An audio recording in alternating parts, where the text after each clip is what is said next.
बंगालच्या उपसागरात कमी दाबाचा पट्टा निर्माण होणार, 2 दिवसात अधिक तीव्र होणार. मुंबई, ठाणे, कोकणसह राज्याच्या काही भागात अतिवृष्टीचा इशारा.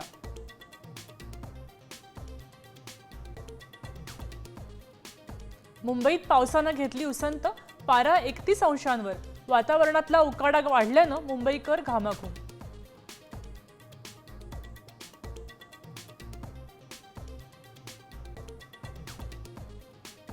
भारत सेमीकंडक्टर सुपर पॉवर बनणार, made in India chip launch करणार. आयटी मंत्री अश्विनी वैष्णव यांची घोषणा. भारताच्या सर्वम एआय मॉडेलची निर्मितीही सुरू.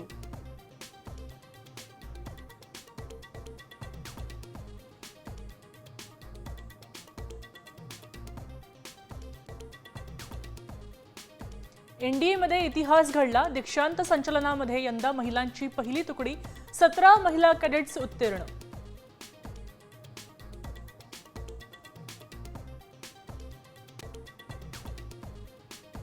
पाकिस्तान भारतावर करणार होता हल्ला, पण ब्रह्मोसमुळे फसला. पंतप्रधान शहबाज शरीफ यांची जाहीर कबुली.